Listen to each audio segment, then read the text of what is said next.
I thought signing the divorce papers and cashing that $5 million check was the smartest move I'd ever made. Just like that, I was free. No longer the hired gun husband in a sham marriage. The sky was the limit. But I never, ever expected this. Not after I'd used that money to buy a few hundred acres of mountainside and was finally living my dream of raising chickens and living off the land. I never expected the Ice Queen CEO, my ex-wife, to roll up in her Maybach, looking like she crawled through a hedge maze and stand at my gate with red-rimmed eyes to say two words, Cole, hide me. The mountain air smelled sweet with the scent of rain-soaked grass. I was stretched out on a rocking chair in my front yard, a mug of freshly brewed coffee warming my hands, watching the mist curl around the distant peaks. I squinted, feeling a deep, bone-settling contentment. A few of my free-range chickens pecked around my feet, completely unbothered. A little farther off, the vegetable garden I'd built with my own two hands was thriving, with beads of water clinging to the ripening tomatoes and cucumbers. This was the life. A month ago, I was still known in certain New York circles as the ultimate trophy husband, the contract spouse of the formidable Isabella Sterling. Our marriage began with a contract and ended with one. 1 year. That was the deal. Play the part of the loving husband to help her fend off her family's matchmaking attempts and the vultures in the business world. I remember it perfectly. Standing outside the courthouse, she handed me a cashier's check for $5 million. Her eyes, like the rest of her, were arctic. Cole, it's been a pleasure doing business with you. From now on, we owe each other nothing. She turned, slipped into the back of her Rolls-Royce Cullinan, and didn't look back. I clutched that flimsy piece of paper, my heart doing a victory lap. Finally free, an entire year. I've been an actor 24/7, playing the doting husband to a human iceberg, forcing smiles at charity galas and corporate dinners. Now, with a fat stack of cash, I'd immediately booked it back to my roots in the Blue Ridge Mountains, bought this land, built a small cabin, and settled into the early retirement I'd always dreamed of. No boardroom battles, no fake cocktail parties. Just birdsong, the smell of pine, and my dumb Azeroth golden retriever, Buddy, who never seemed to gain an ounce no matter how much I fed him. I took a sip of my coffee. The rich, dark flavor spread across my tongue. $5 million. The interest alone is enough to let me be lazy for the rest of my life. Isabella Sterling, you truly are my fairy godmother. Just as I was getting lost in my thoughts, the roar of an engine, loud and obnoxious, tore through the valley's peace. It grew closer, angrier. I frowned. Who the hell drives like that on these narrow mountain roads? A black Maybach skidded to a halt just outside my flimsy wooden fence, kicking up a spray of gravel. My coffee mug froze halfway to my lips. That license plate. It looked familiar. Oh crap. No way. The driver's door opened and a long, slender leg emerged, clad in a stiletto, now caked with mud. A moment later, the woman I thought I'd never see again unfolded herself from the car. It was the same devastatingly beautiful face, but her usually perfect makeup was smudged. Her expensive, custom-tailored suit was wrinkled, and there was a tear near the shoulder. Isabella Sterling. She looked less like a queen on her throne and more like a fugitive. Her face was pale, and her eyes held a frantic, exhausted look I'd never seen before. She saw me, and her expression was like a drowning person spotting a life raft. She started walking straight toward me. My stomach dropped. I instinctively sat up straight in my rocking chair. Is this some kind of haunting? The contract is over, right? Is she here for the money? Did she decide $5 million was too much? I kept my face a blank mask, took another sip of coffee, and tried to look completely calm. She stopped at the waist-high fence, her gaze locked on me. Her lips parted as if she wanted to say something but couldn't find the words. I decided to strike first, putting on my best professional voice. Ms. Sterling, to what do I owe the pleasure? I was under the impression our accounts were settled. Isabella looked at me, then past me at the cabin, then down at the chickens pecking near my feet. Her expression was a mix of things I couldn't decipher. She took a deep breath, and her voice trembled just slightly. Cole, hide me. Puffed. I sprayed a mouthful of coffee all over the porch. Buddy yelped, startled, and bolted for the other side of the yard. I stared at her, genuinely wondering if the mountain solitude had finally made me start hallucinating. Hide you? Lady, Who do you think you're talking to? Isn't your family worth billions? Don't you own a penthouse overlooking the entire city? And you're coming to my little slice of nowhere and asking me to hide you. I wiped my mouth, struggling to keep my cool. Ms. Sterling, are you running a fever? I can call an ambulance if you need one.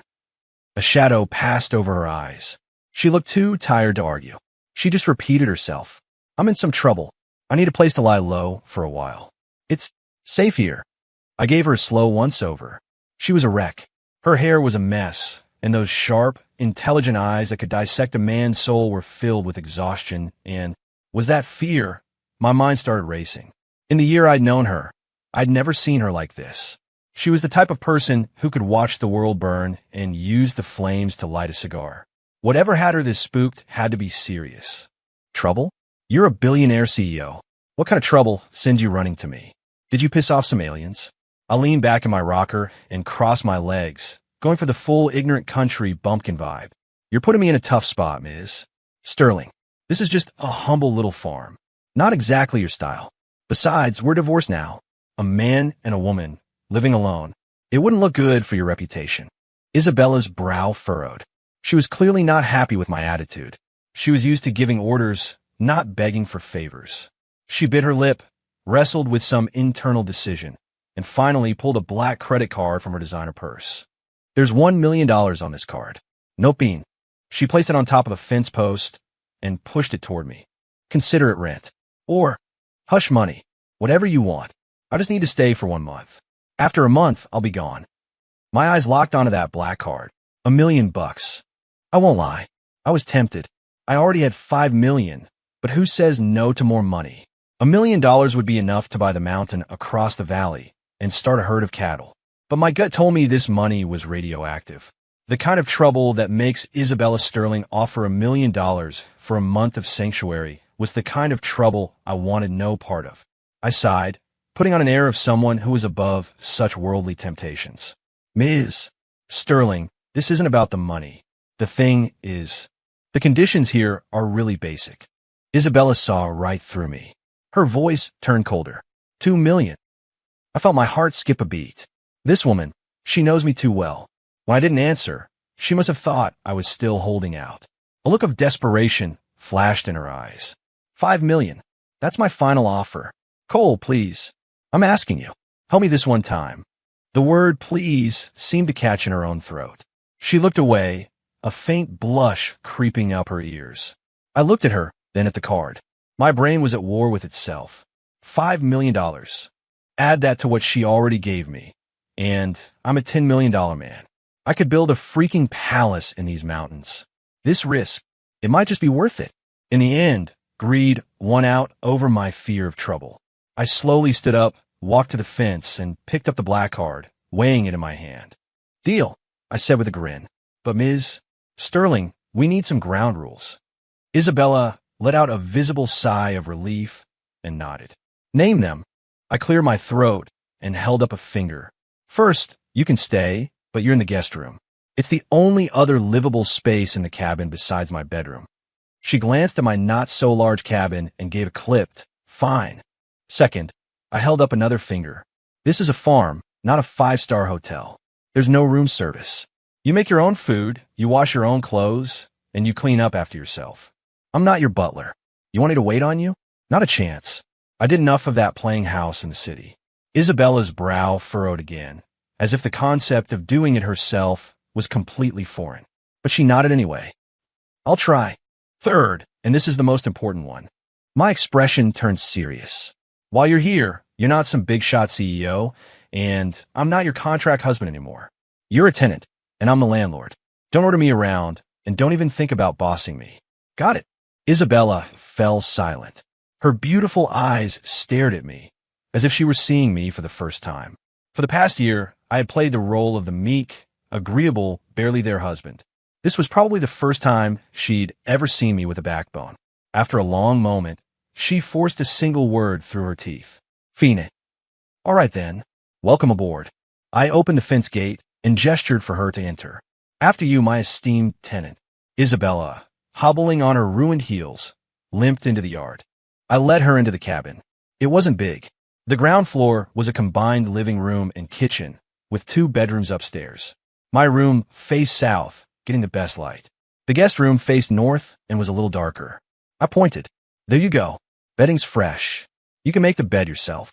Isabella stared at the simply furnished room, then at the neatly folded quilt on the mattress. A look of complete confusion crossed her face. Don't tell me she doesn't even know how to make a bed. I didn't wait to find out. I went back downstairs to start making myself some dinner. A little while later, Isabella came down. She'd changed out her rec suit and was wearing one of my t-shirts and a pair of my gym shorts. The shirt was huge on her, hanging loosely off her shoulders. The hem fell low enough to completely hide the shorts, creating that pantsless look that always drives guys crazy. Her long, toned legs were on full display. My hand slipped as I was chopping potatoes, and I almost took off a finger. Don't look, don't look. Is she doing this on purpose? Isabella seemed completely oblivious to how she looked. She walked to the kitchen doorway and watched me. I'm hungry. Her tone was as entitled as ever, as if it was my sacred duty to feed her. I didn't even look up from the cutting board. Pots and pans are over there. Rice is in the bin. Vegetables are in the fridge. Cook whatever you want. The kitchen went dead silent. I could feel her icy glare burning a hole in my back. After a long, tense moment, she asked in a voice laced with disbelief, "You're telling me to cook for myself? What else?" I glanced back at her. "Ms. Sterling, did you forget the ground rules on day one? I'm not your personal chef." Isabella's face darkened instantly. She had probably never heard those words in her entire life. She stared daggers at me, and I stared right back. You could practically see the sparks flying between us. Just when I thought she was about to explode, she spun around, stalked to the fridge, and pulled it open. Then she stood there, staring at the contents, fresh vegetables, raw meat, in total silence. A few minutes later, she picked up an egg, walked to the stove, and turned the gas knob. Whoosh! A plume of blue flame erupted from the burner. She shrieked, and the egg dropped from her hand, splattering all over the floor. I covered my face with my hand. I knew it. "Cole," she yelled, her voice thick with tears. I sighed, put down my knife, and walked over to turn off the stove. "Seriously, what kind of trouble are you in? It's so bad you've forgotten how to eat." Isabella stared at the broken egg on the floor, and her eyes welled up. She didn't answer my question. She just crouched down, buried her face in her knees, and her shoulders started to shake. She was crying. The eternally calm, composed, seemingly emotionless Ice Queen was actually crying. I froze, completely at a loss. I'm terrible with crying women, especially women like Isabella, who are usually tougher than a $2 steak. When a woman like that cries, it makes you feel like you've committed some unforgivable crime. You gotta be kidding me. All I did was ask her to cook a meal. Is she that fragile? How did she ever become a CEO? My brain was running its mouth, but my body moved on its own. I grabbed a couple of paper towels and held them out to her. "Hey, stop crying. It's not a big deal." My voice came out harsher than I intended. "The floor's dirty. Get up." Isabella didn't take the tissues. She didn't get up. Her shoulders just shook harder. Defeated, I crouched down beside her and gently patted her back. All right, you win. I'll cook, okay." She slowly lifted her head. Her eyes were red and swollen, making her look like a scared rabbit. I'm not crying because of the cooking," she choked out, her voice nasally. "Then what is it?" I asked. She sniffled, not saying anything, just looking at me with an expression full of hurt and a strange sort of reliance. It was starting to creep me out. "Lady, don't look at me like that. I'm getting weird vibes. We're divorced, remember? Forget it. If you don't want to talk about it, don't." I stood up. "Go wash your face. Dinner will be ready soon." I quickly whipped up a couple of simple dishes, scrambled eggs with tomatoes from the garden and some pan-fried potatoes with onions. I put a pot of rice on to cook. The smell of food soon filled the small cabin. Isabella came out after washing her face, seeming much calmer. She sat at the dining table, staring at the food, but didn't pick up her fork. "What? Too simple for your refined palate." I served myself a bowl of rice and started eating. She shook her head, picked up her fork, and took a small bite of the eggs. Then she froze. "How is it? Better than your Michelin star personal chef, right?" I raised my eyebrows, feeling smug. She ignored my teasing and just ate, one bite after another. Her pace was fast, all her usual elegant table manners gone. She ate like she hadn't seen food in days. She finished her plate in record time. Then she held up her empty plate, looked at me, and hesitated. I got the message. With a sigh, I stood up and served her another helping. I must have owed her something in a past life. After dinner, she actually offered to do the dishes. I eyed her suspiciously. Are you sure you can handle that? Don't break my plates. I got those from a little antique shop in town. She shot me a glare, the first real Isabella Sterling expression I'd seen all day. I'm not as useless as you think. 10 minutes later, I heard a series of loud crashes from the kitchen. I ran in to find Isabella standing helplessly in a mountain of soap bubbles, with the shattered remains of one of my favorite plates on the floor. I clutched my chest. My heart was bleeding. My plate. Isabella looked genuinely guilty. I am sorry. I used too much soap. It slipped. I looked at her perfectly manicured hands, not a single callus on them, and sighed again. Out. Get out. I'll do it. I shooed her out of the kitchen and started cleaning up the mess. When I finished, I found her curled up on the sofa in the living room, hugging her knees and staring out the window into the night. Hey, I said, sitting down in the rocking chair across from her. So, are you going to tell me what's going on now?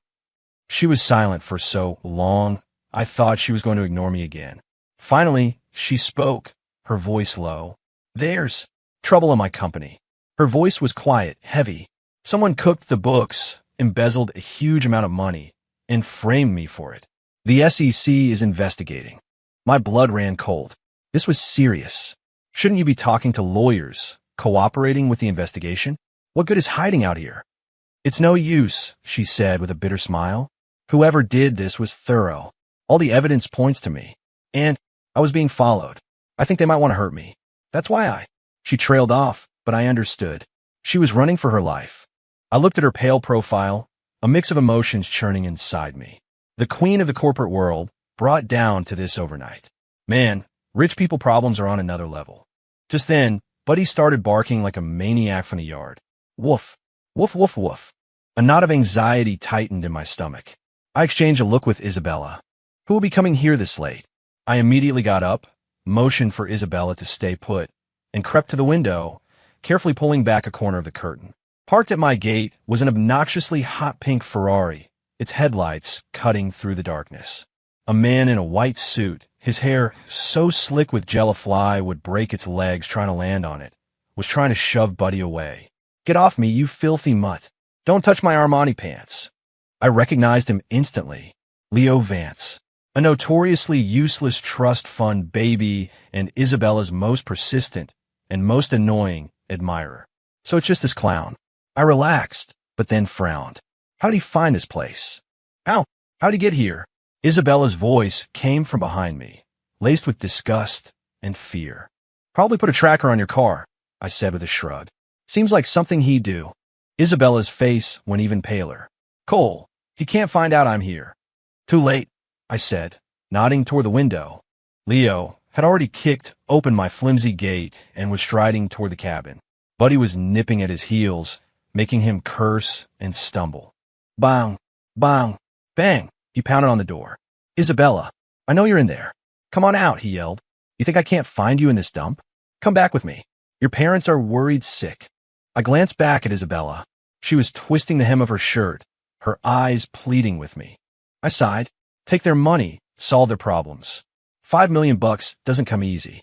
I gave her a reassuring nod, walked to the door, and yanked it open. Leo was winding up for another punch and froze when he saw me.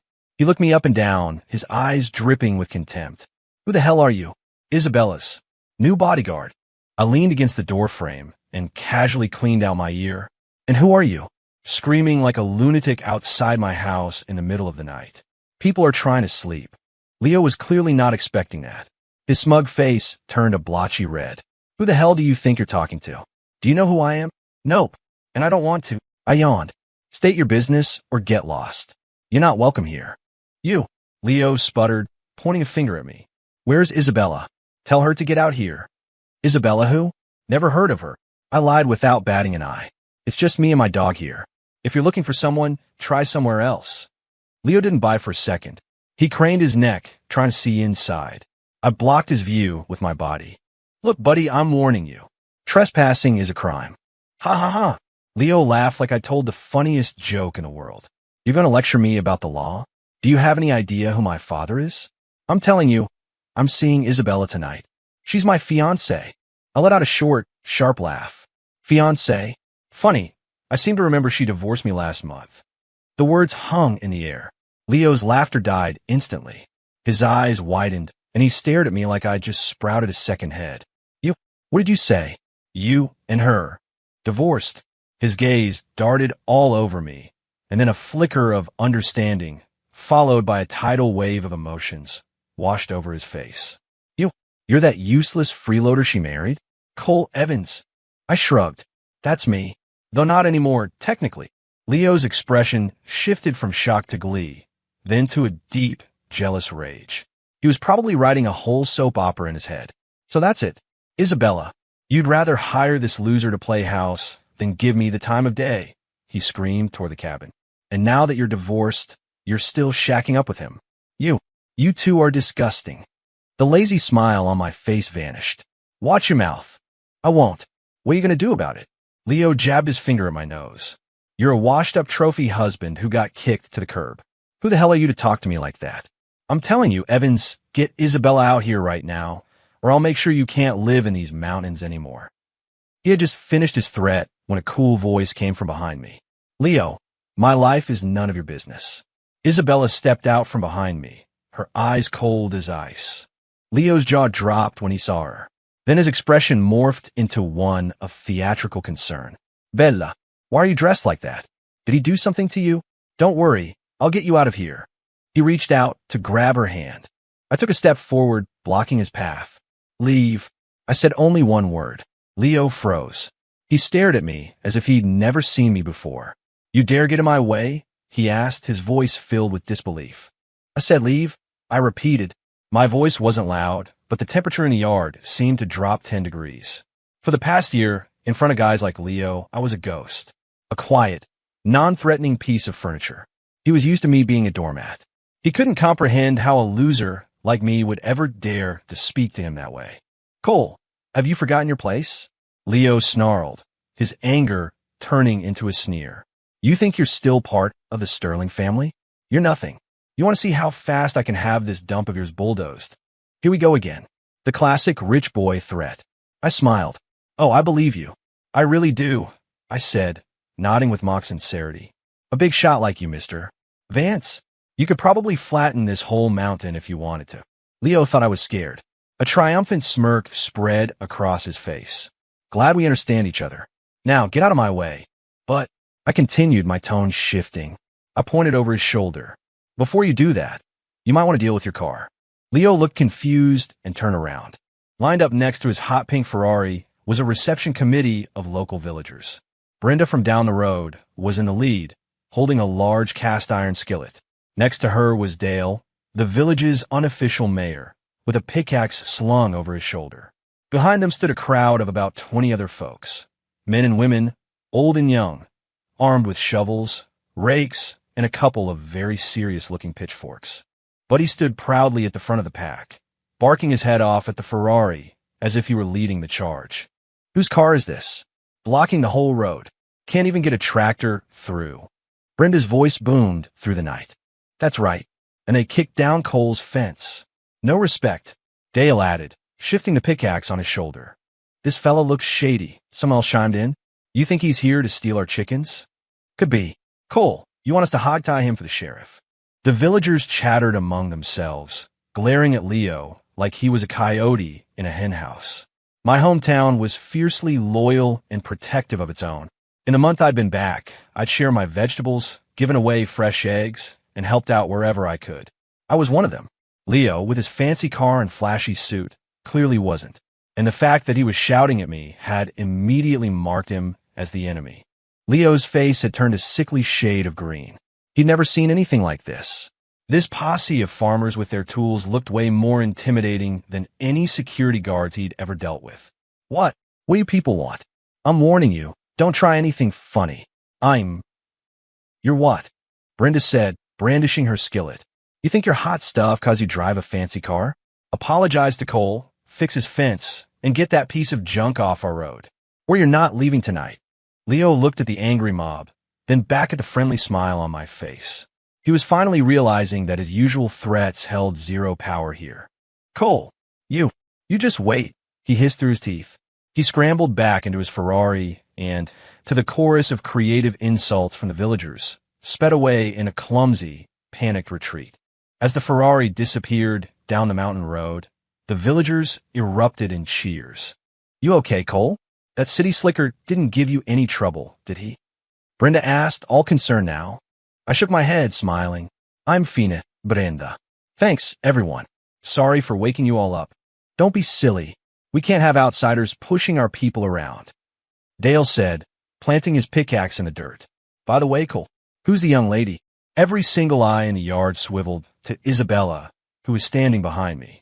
She had clearly never witnessed a scene like this in her life.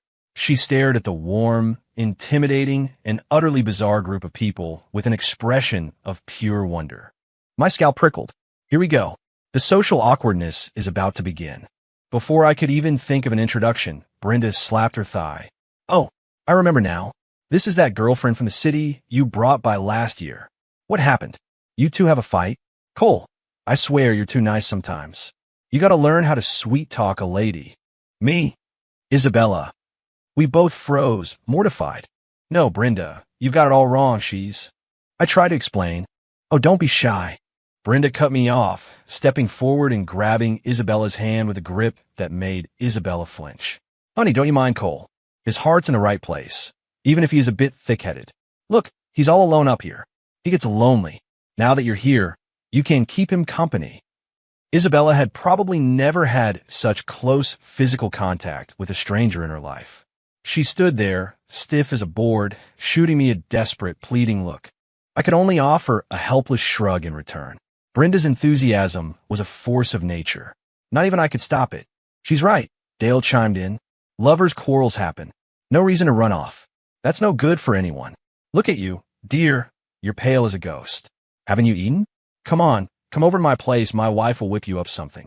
The whole group started to herd a terrified Isabella toward Dale's house.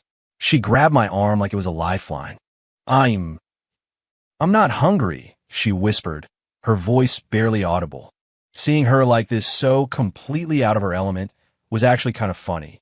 The Ice Queen, who could bring corporate raiders to their knees, was being defeated by a group of friendly hill folk. All right, everyone, let's not scare her, I said, finally stepping in. She just got here after a long drive. She's tired. I already made us dinner. Oh, of course. Our mistake, Brenda said. Well, you get some rest, honey. And if Cole gives you any trouble, you just let me know. I'll come up here and straighten him out myself. She shot me a warning glare. I just smiled and nodded. Yes, ma'am. Loud and clear. After a few more minutes of well-meaning advice, the villagers finally dispersed, and quiet returned to the yard. I looked at Isabella, who still seemed to be in shock.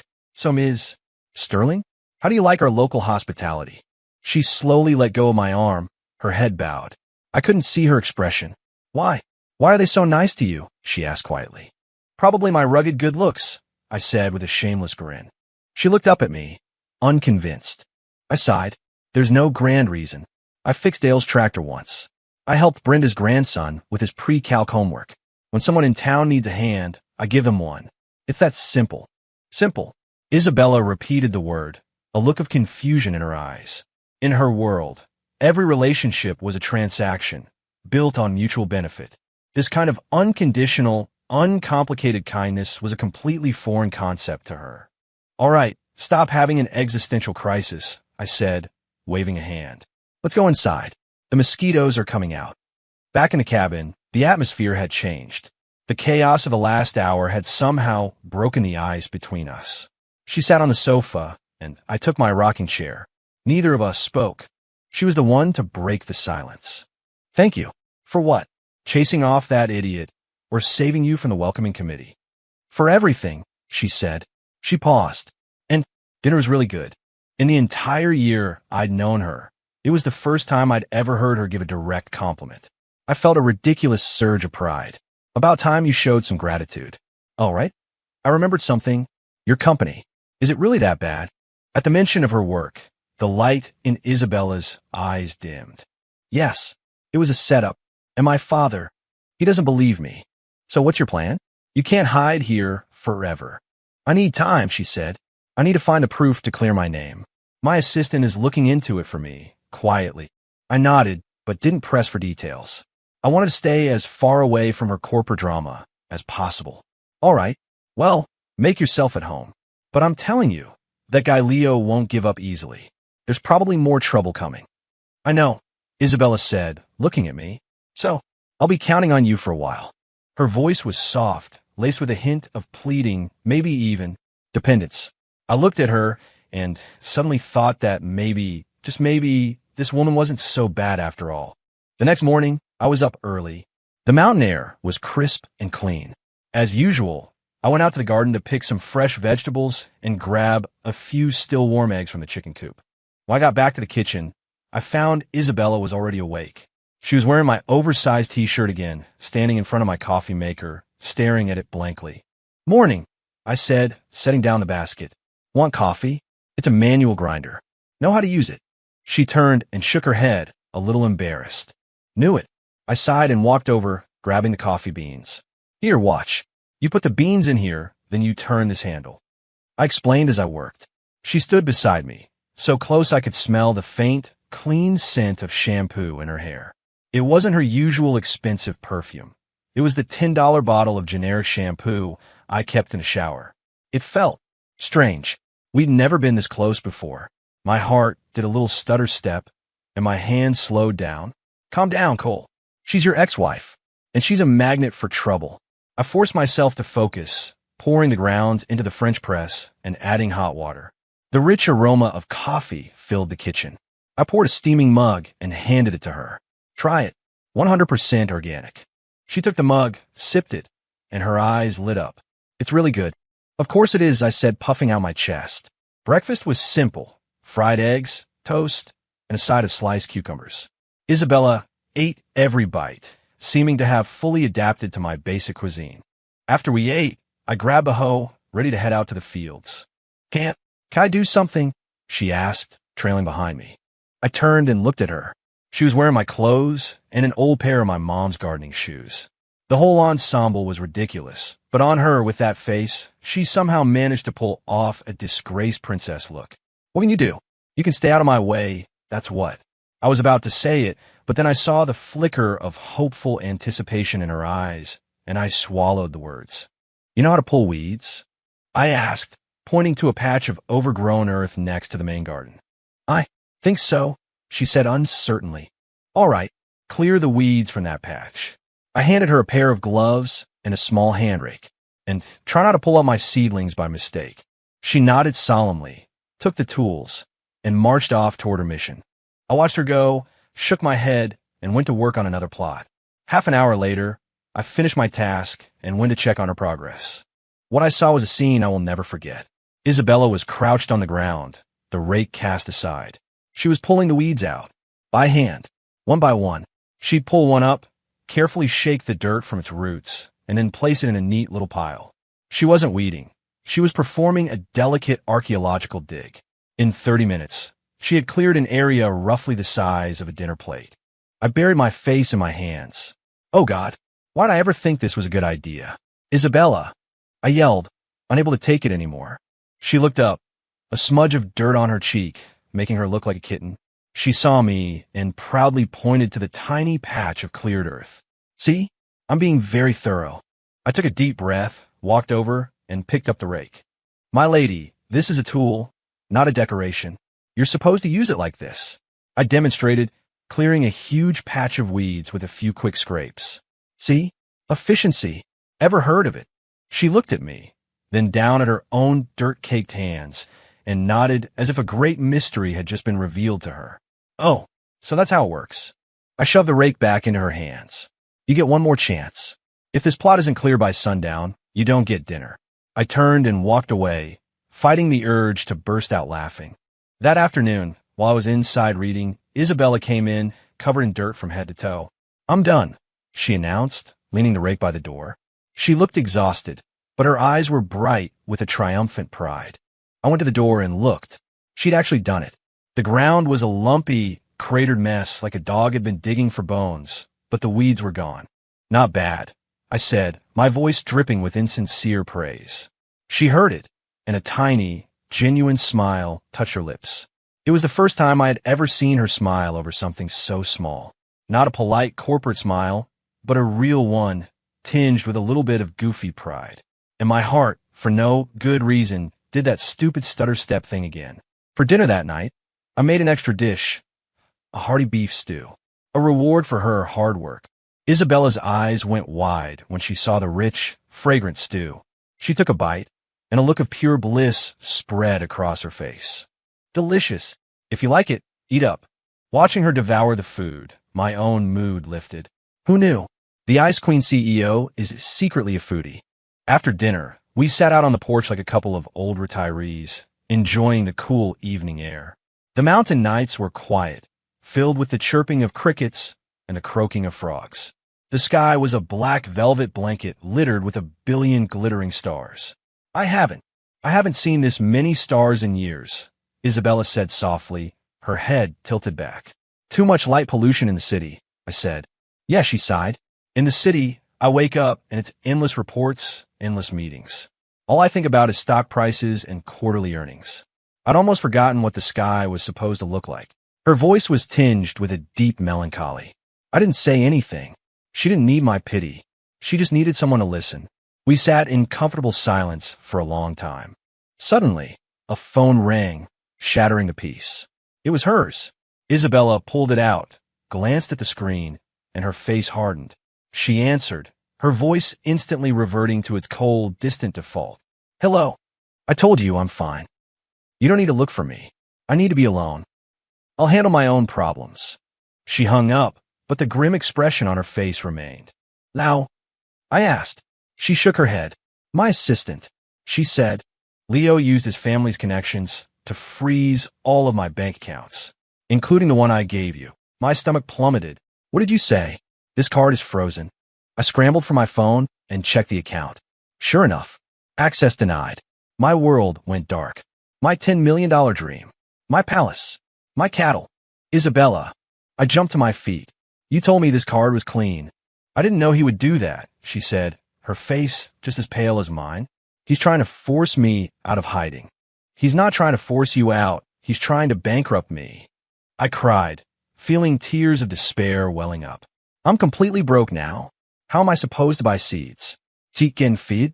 We're going to be starving by next month. I paced back and forth on the porch like a caged animal. Isabella watched me, a flicker of guilt in her eyes. I am sorry. Sorry doesn't pay the bills. I snapped. Calm down, Cole. It's just money. You can always make more. The important thing is figuring out how to survive this. I stopped pacing and took a deep breath. Do you have any cash on you? She shook her head. I never carry cash. I've got a few $100. I pulled a few crumpled bills from my pocket. It was all I had left. We both stared at the meager pile of cash in silence. A former multimillionaire and a billionaire CEO with a combined net worth of less than $1,000. It was the joke of the century. It's okay, Isabella said suddenly. Her eyes were clear and determined again. We have vegetables. We have chickens. We won't starve. I looked at her, surprised. I thought she would break down, but she was stronger than I expected. What about the power bill? The internet? What if one of us gets sick? I shot back, trying to be realistic. Then we'll earn money, she said. You stay out of here. Earn money? Us? How? Isabella looked at the vegetable patch she had so clumsily weeded, then at the chickens strutting around the yard. A new light, one I'd never seen before, sparked in her eyes. Cole, she said, your vegetables are incredible, and your chickens are clearly well-raised. And, she said, the corner of her mouth ticking up in a confident smile, we can sell them. Sell vegetables? And chickens? I looked at her like she was crazy. Lady, do you know how small my garden is? We have like 20 chickens. Who are we going to sell to? The money we'd make wouldn't even buy a strap for one of your handbags. Every little bit helps, Isabella said. All business now. What we need is cash flow, and we can market it to a high-end clientele. High-end? I was completely lost. Yes. She slipped into CEO mode, her thoughts perfectly organized. Your vegetables are organic, non-GMO, and taste amazing. Your chickens are true free-range. In the city, that's a luxury. We can brand it. Blue Ridge Organics, artisanal farm-to-table produce. We sell it to wealthy foodies who care about quality. As she spoke, her eyes gleamed. She was already seeing the dollar signs. I had to admit, she had a point. Leave it to the business mogul to find an angle. But how do we sell it? We don't have any customers. I pointed out. Customers? Isabella mused. I have a friend who's a food blogger. She has a huge following. We can ask her to promote it. As for delivery, we can start with a local courier service. Your friend? Can you even contact her without giving away your location? It's fine. I'll use a burner account. She won't know where I am. And just like that, we had a plan. Isabella immediately got on her laptop to contact her blogger friend. I went out to the garden to pick the best-looking produce and wrangle our 2 fattest chickens. The next day, the food blogger posted a glowing review on her social media. She made my little farm sound like paradise on earth, and my vegetables like a gift from the gods. Isabella had taken some stunning photos to go with it. No people, just beautiful shots of the landscape and the produce.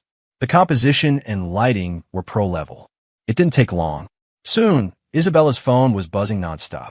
The blogger's influence was no joke. Orders started flooding in. Cole, we need a pack. A vegetable box for an address on Oak Street. Cole, this customer wants 2 chickens. The address is. Cole, we're out of cucumbers. I went from a laid-back farmer to a frantic packing and shipping clerk overnight. Isabella transformed into our operations manager, tapping away at her laptop in the yard, coordinating orders, and answering questions. We were so busy we barely had time to eat. Buddy, overwhelmed by the chaos, just ran around the yard in circles, occasionally stealing a leaf of lettuce, being generally unhelpful. We worked nonstop all day. It wasn't until nightfall that the orders finally slowed down. We collapsed into our chairs on the porch, completely exhausted. So, how much did we make? I asked, breathing heavily.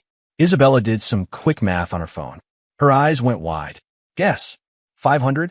1,000? She held up 5 fingers. 50,000. I almost fell out of my chair.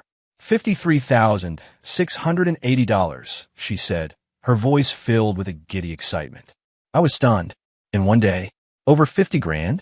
That's more than I made in a year in my old job. Holy crap. I've been sitting on a gold mine. I looked at Isabella, and she was looking at me. We were both covered in dirt and sweat, but our eyes were shining with the same triumphant light. We looked at each other for a second, and then we both burst out laughing. The sound echoed through the quiet valley, loud and clear. In that moment, I realized the woman in front of me wasn't an ice queen at all, and her smile, when it was real, was actually pretty damn beautiful. Once the business took off, our lives became a blur of fulfilling work. By day, I handled production and packing while Isabella managed sales and marketing. At night, we'd sit on the porch, count our earnings, and plan for the next day. We fell into a strange, comfortable rhythm. I stopped calling her Ms. Sterling and just used her name. She stopped being bossy and even tried to help with the farm work, though she was usually more of a hindrance. She nearly killed my entire tomato crop by mistaking weed killer for fertilizer. Another time, she got scared of the chickens and dumped an entire bucket of feed on her own feet. I couldn't help but laugh at her clumsy, dirt-smudged attempts, and she, in turn, went from being embarrassed to being able to laugh at herself. I was discovering that underneath the billionaire CEO armor, she was just a normal, sometimes klutzy, woman. One afternoon, just after we'd shipped our last order, Leo called again. Isabella glanced at the screen and declined it, but he was persistent, calling again and again. What does he want now? I grumbled. He's getting desperate, Isabella said with a sneer, silencing her phone. Half an hour later, a beat-up van and a few motorcycles roared up to the farm. Leo jumped out of the van. He'd traded his flashy suit for a black tank top that showed off his pale, skinny arms. Behind him were 7 or 8 sketchy-looking guys with cheap tattoos and cigarettes dangling from their lips. Well, looks like he's decided to play rough. I put down my tools and walked to the fence, standing beside Isabella. Cole, Isabella, get out here, Leo shouted. What is it this time? I asked lazily. Didn't you learn your lesson? Cut the crap. Leo pointed at me, his face twisted with rage. Evans, I'm giving you one last chance. Leave Isabella, and I'll give you $1 million. If not, I'm wiping this farm off the map today. His goons started swinging the steel pipes and baseball bats they were holding, making whooshing sounds in the air. Isabella went pale and instinctively moved a little closer to me. I patted her hand reassuringly. Then I smiled. Leo, you watch too many movies. This is the 21st century. We have laws. Laws. Leo cackled. Around here, I am the law. Boys go. Tear this whole place down. The thugs let out a yell and started a charge. Just then, the wild, twangy sound of a banjo erupted from down the road. It was fast, chaotic, and loud enough to stop everyone in their tracks. Leo and his goons froze, confused. Marching up the road was Dale, pickaxe on his shoulder. Beside him, Brenda held up not one, but two gleaming butcher knives. The village mayor was there with a bullhorn, and behind them, a crowd of 50 or 60 villagers, men and women, all armed with their own weapons, shovels, sickles, pitchforks, heavy wooden planks. At the very front of the procession was the village's resident bluegrass player, furiously picking out a blistering fast tune on his banjo. It looked like they were heading off to war. Who is trying to tear down our Coles farm? The mayor's voice boomed from the bullhorn. Leo and his crew stared, dumbfounded, at the sudden appearance of this well-armed farmer army. Their pipes and bats suddenly looked like children's toys compared to the villagers' menacing-looking farm tools. You people. Leo stammered, terrified. What about us? Brenda said, flashing her knives. We told you to get lost last time, and you come back looking for more trouble? You think this town is just going to stand by and let you? Folks, I yelled, raising my voice. These guys want to destroy our farm. They want to take away our livelihood. Are we going to let them? And no. The villagers roared in unison, the sound echoing off the mountains. Our little organic farm had become the whole village's main source of income. I provided the know-how, Isabella handled the sales, and the villagers helped with planting and harvesting. We all shared in the profits. An attack on my farm was an attack on all of them. Leo looked at the angry, unified crowd, and his knees started to shake. His so-called brothers had lost all their swagger, shrinking back, clearly afraid of getting on the wrong end of pitchfork. Me? Misunderstanding. This is all a misunderstanding. Leo forced a smile that looked more like a grimace. I was just here to discuss a business partnership with my good friend Cole. I ain't friend with the likes of you. Dale spat on the ground near Leo's feet. Get your boys and get out of here. You come back again and we'll break your legs. Leo, who didn't need to be told twice. He and his goons scrambled back into their vehicles and peeled out, fleeing even more pathetically than the last time. As they disappeared, the villagers let out a massive cheer. The banjo player triumphantly launched into a heroic-sounding folk tune. Isabella stood beside me, watching the absurd, epic scene unfold. She watched as the villagers surrounded me, clapping me on the back like a returning hero. She watched, and then she smiled. It was a smile like the first day of spring after a long winter, so bright it was almost blinding. After Leo's final, failed attempt, a real sense of peace settled over the farm. He must have been truly terrified by our local militia, because he never bothered us again. And then, good news came from the city. Isabella's assistant had found the evidence. Her name was cleared, the executive who framed her was facing charges, and the company was safe. The crisis was over, which meant Isabella could go home. That night, after a call with her assistant, she hung up the phone and looked at me. Cole, it's all over. I'm leaving tomorrow. My hand, which had been brushing Buddy's fur, stopped mid-stroke. Oh, that's all I said. I went back to grooming the dog, but a heavy feeling was settling in my chest. It's for the best. It'll be quiet again. She doesn't belong here anyway. I kept telling myself that. The silence on the porch stretched on, broken only by Buddy's happy sighs. That $5 million. When do I get it back? I asked just to say something. I'll take care of it as soon as I get back, she said. Oh, more silence. The air felt thick, heavy. Cole, she said suddenly. Yeah. My room. She hesitated. Could you not rent it out to anyone else? I paused and looked up at her. She was watching me, her eyes filled with an emotion I couldn't quite place. It was complex, hopeful. What? You planning on coming back for vacation? I teased. The rent's gone up, you know. I expected her to roll her eyes or give me a cold. Don't be ridiculous. But she didn't. She just looked at me, her expression completely serious, and said, "Yes, I want to come back." My heart, without any warning, skipped a beat. "Don't be crazy," I said, looking away, unable to meet her gaze. "You're a CEO. Why would you want to come back to this middle-of-nowhere cabin when you have a penthouse in the city?" "Because here," she said softly, "it feels real. There are stars and fireflies and villagers who are willing to fight for me. And there's a landlord who makes an amazing beef stew." My face flushed hot, a blush spreading all the way to my ears. Is this woman flirting with me? I clear my throat, trying to sound casual. "Ahem. It's just stew. It's no big deal." "It is a big deal," she said with a small smile. She stood up and walked over to me. She crouched down, so we were at eye level. "Cole, can I ask you a question?" "What?" "That divorce agreement. Is it still valid?" My brain short-circuited. It was just white noise. I stared at her face, so close to mine, and at the stars reflected in her eyes. I felt like I'd forgotten how to breathe. What does she mean? Does she want to get back together? No way. I just want my freedom back. I'm not diving back into that trap, but I looked at her, and a montage of the past month flashed through my mind. Her crying in the kitchen, her clumsy attempts at weeding, the blissful look on her face when she ate my stew, the determined way she stood by my side when Leo showed up. I realized I didn't hate her at all. I might even like her. The rent, I heard myself say, my voice hoarse. "You still haven't paid it." Isabella stared at me for a second, and then she understood. She smiled. This time it was a bold, brilliant smile like a rose in full bloom.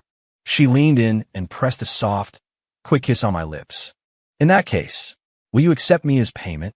The warm touch sent a jolt through my entire body. Buddy let out a single, happy bark as if to celebrate. I looked at the beautiful, smiling woman in front of me and finally gave up fighting it. I pulled her into my arms and kissed her back, deeply. Forget it. Freedom, early retirement. To hell with all of it. And